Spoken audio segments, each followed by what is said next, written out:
তো আজকে আবহাওয়া মোটামুটি ভালোই দেখা যাইতেছে। এই যে দেখেন বাহিরের দৃশ্যটা, অনেক দিন হয় বাহিরে কোনো ভিডিও করি না। তো আজকে কিছু কাপড় কাটাকাটি করব, তো ভাবছিলাম যে আপনাদের সাথে শেয়ার করব না, তো চিন্তা করলাম যে না, একটু ভিডিওটা শেয়ার করি। কারণ ভিডিও শ্যুট নিলে কি কাপড় কাটতে অনেক দেরি হয় আমার, কারণ আমি পাক্কা টেইলার্স, তো সেই জন্য। আসসালামু আলাইকুম আমার প্রিয় ভাই বোনেরা, সবাই কেমন আছেন? আশা করি যে যেখান থেকে আমার এই ভিডিওটা দেখছেন সবাই ভালো আছেন, সুস্থ আছেন। আমি আপনাদের দোয়ায় ও আল্লাহর রহমতে বেশ ভালো বলতে কি একদমই ভালো না, কারণ গলার অবস্থা খুবই খারাপ। কয়দিন পর পরই আমার গলায় ঠান্ডা লাগে আর এই অবস্থা হয়, কেন হয় জানি না। তো বেশ কয়েকটা থ্রি পিস জমেছে, এই থ্রি পিসগুলো অনেক আগের ছিল, তো কাটা হয় নাই বিভিন্ন ঝামেলার কারণে। তো ভাবছি এখন আস্তে আস্তে করে এগুলা কেটে তারপর শেষে বানিয়ে নেব। আবার সামনে রোজা ঈদ আসতেছে, তখন আবার ঝামেলা হয়ে যাবে। তো আমি জামাটা কেটে নিলাম, আর এই যে দেখেন এখন হাতা কাটবো। তো কালকে একটা মুরগি আনছে বুঝছেন, একদম খাসির মতো, দেখেন অনেক বড় আছিল মুরগিটা। তো আমরা দুইজনে মিলে কাটছি, মানে একবারে জবাই করে নিয়ে আসছে। তো ঘরে আইনে তারপর শেষে বাছাবাছি করছি, একবারে তাজা মুরগি, মানে তাজা মুরগি খাইবো। তো এই মুরগিগুলো হয়েছে কি একদম শক্ত, যে লাল মুরগিগুলো আছে না বড় কক, ওইগুলা। তো এই মুরগিগুলো কিন্তু বেশ অনেক বড় হয়। তো খাসির মতো মুরগি আনছে, তাই খাসি তো আর একবারে খাওয়া যায় না। তো সেই জন্য আমি ভাবছি কি এই মুরগিটাকে কয়েক ভাগে ভাগ করি। তো কয় টাকায় আছে আমি একটা জিজ্ঞেস করি না। তো এখন দেখি কয়দিন নেওয়া যায়। তো কয় ভাগ করবো আপনারাই বলেন।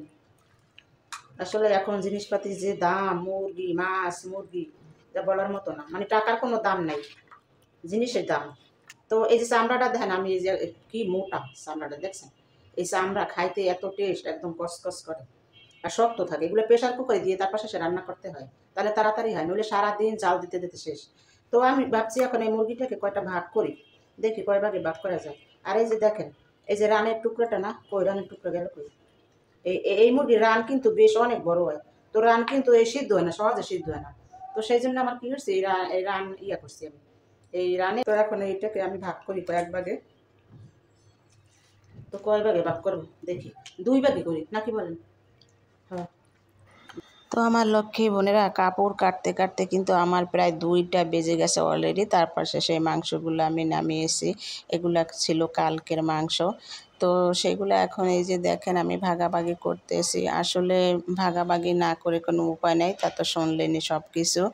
তো এখন 2টার মতো বাজে, এখন রান্না করলে আসলে কিন্তু রাত্র ছাড়া আর খাওয়া হবে না, কারণ দুপুরে যে যার মতো খেয়ে নিয়েছি, যা ছিল তাই দিয়ে খেয়ে নিয়েছি। তো এখন এগুলো রান্না করব। তো বাহিরে হয়েছে ম্যাগ করছে বুঝছেন, এই ম্যাগে একদম অন্ধকার হয়ে গেছে, আর লাইট কিন্তু উপরে জ্বলতেছে, তারপরে কেমন জানি কালো কালো আসতেছে। তো আমি এই মাংসটাকে এখন পুরো মশলা দিয়ে মাখিয়ে বসিয়ে দেবো। তো দেখুন আমি কি কি দেই। প্রথমে দেবো গিয়ে আমি পেঁয়াজ। তো পেঁয়াজ আমি রসুন ব্লেন্ডার করছি, পেঁয়াজ যে ব্লেন্ডার করবো আমার একটুকু খেয়াল নাই। তো যাই হোক, আমি এখন পেঁয়াজ, আমার সম্পূর্ণ কাটা পেঁয়াজই দিতে হবে। এই যে দিয়ে দিলাম কাটা পেঁয়াজ, বেশি করেই দিই, কারণ আমাদের ঘরে আবার ঝোল যদি ঘন না হয় তাহলে আবার খাবে না। দিয়ে দিলাম কাটা পেঁয়াজ, তারপর দিব কি চামিচ, তারপর দিয়ে দিলাম এই যে হলুদের গুঁড়া, একটু বেশি দেই, কারণ এই মুরগি না যত ইয়ে করি না সাদা সাদা লাগে। তারপর দিলাম মরিচের গুঁড়া, মরিচের গুঁড়া দিলাম হইলো 1.5 চামিচ। আর এইখানে যে রাঁধুনি মশলার গুঁড়ো আমি এইটার ভিতরে রাখছিলাম, তো এইটা আমি দিয়ে দিলাম, মাছ ছাড়াই দিয়ে দিলাম। এই হইলো কি আমার মশলা। আর লবণ, লবণ দিয়ে দিই, লবণ আমার শেষ, এই যে লবণ, তো সম্পূর্ণটাই দিয়ে দিই, লবণ আনতে হবে, এই দিলাম। তারপর হলো আমার এই যে ব্লেন্ডার করা মশলা, এই যে সম্পূর্ণটাই দিয়ে দিলাম। তারপর দিব এই যে গরম মশলা, এই যে। এখন আমি এটাকে হাতে মাখাবো, মাখাইয়ে তারপর শেষে তোল দেবো, নাহলে আমার হাত একদম তৈলে ভরে যাইব। এমনি তো দেখেন যে কালো হাত, তারপর আবার যাবে তৈলে ভরে। তো আমি এখন এই যে মশলা মাখাইলাম,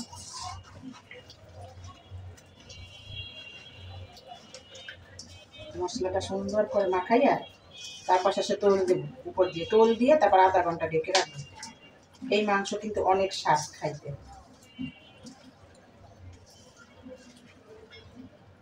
পেঁয়াজ আর একটু দিই, আমার কাছে কম কম লাগে, আসলে আমি রান্না করতে আসলে আমার পেঁয়াজ লাগে পুরুষ। আমি কম পেঁয়াজ দিয়ে রান্নাই করতে পারিনি। যাই হোক দিলাম, এই যে মাখাই দিলাম। এখন আমি তৈলটা উপর দিয়ে দিয়ে দেই। এখন আর আমার তৈলটা হাতে লাগলো না। এই যে দিলাম তৈল। এখন আমি কিছুক্ষণের জন্য ঢেকে রাখি। ও আরেকটু লাগা দিই, তৈল দেওয়ার পরে একটু খুরসুন দিয়ে লাগা দিই। এই যে এখন ঢাইকে রাখি। এই যে আধা ঘন্টা পরে ফিরে আসবো। তো দেখতে থাকুন, আপনারা আমার সঙ্গেই থাকুন। তো এই যে 1 ঘন্টা আমি মশলা মাখাই রাখার পর বসাই দিছি, গ্যাসের চুলায় বসাই দিছি। হইতে থাক আস্তে আস্তে। মাংসটা সিদ্ধ হলে তারপর এর ভিতরে আলু দেব, কারণ সবাই আবার আলু পছন্দ করে আমাদের ঘরে। মাংস সেদ্ধ হলে যেদিনই যে মাংসই রান্না করি না কেন আমাদের ঘরে রুটি ছাড়া চলে না। সেদিন সবাই রুটি খাইতে মনে চায়, আর আমি তো অলরেডি সবসময় রুটি খেতাম। তো আজকে আমি প্রথমে যে রুটি খাবো অনেক দিন পরে। তো মাংস হইলে কি আমার সাথে সবাই খায়, আর মাংস না হইলে কিন্তু খায় না। আর আমি সবজি দিয়েও খাই, মাংস দিয়েও খাই, আমার কোনো বাস নাই। তো এই যে দেখেন সেই জন্য রুটি বানাইতেছি। আর রুটি বানাতে আসলে একটা ঝামেলা। তো এখানে বড় বড় করে আমি রুটিগুলো বানাইতেছি, এক একজনের 2 পিস করে খেলেই হবে। আর ছেলের জন্য শুধু 2 পিস পরোটা ভেজে দেব তেল দিয়ে, আর আমরা তেল ছাড়াই খাবো। তো প্লিজ যে যেখান থেকে আমার এই ভিডিওটা দেখছেন প্লিজ একটু ধৈর্য সহকারে সম্পূর্ণ দেখার চেষ্টা করবেন। আর ভালো লাগলে লাইক শেয়ার কমেন্ট করে দিবেন। আর প্লিজ একটা লাইক দিন, আমার আপুরা একটা লাইক দিয়ে দিন। তো এই যে দেখেন ভিডিও তৈরি করি, আসলে আপনারা জানেন যে কতটা কষ্ট হয়। তো তারপরেও কিন্তু করি। আর বর্তমানে আমার শরীর খুবই খারাপ, কারণ শরীরের ওয়েট একটু বেড়ে গেছে। একটু না মানে অনেকই বেড়ে গেছে, প্রায় 15-20 দিনের মতো আমার খাওয়া দাওয়া কোনো ঠিক ঠিকানা ছিল না। মানে টাইম ছাড়া খেয়েছি কমই, কিন্তু টাইম ছাড়া খেয়েছি সেই জন্য।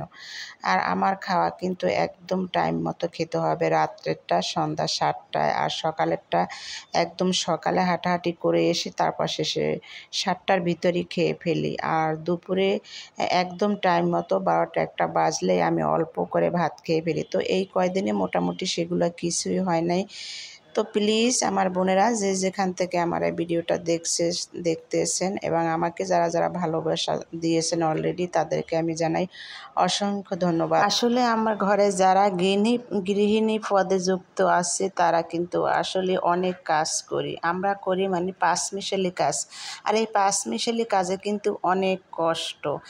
কখনো পাকের ঘরে সারাক্ষণ থাকতে হয়, কখনো এখানে কখনো সেখানে, ঘর মোছা, কাপড় ধোয়া, থালাবাটি ধোয়া, রান্না বাড়া সব কিছুই কিন্তু ব্যালেন্স করে ঠিক করে তারপর শেষে করতে হয়। আমার মনে হয় যারা চাকরি করে তারাই ভালো আছে, তারা এক এক ধ্যানে থাকে, ঠিক আছে।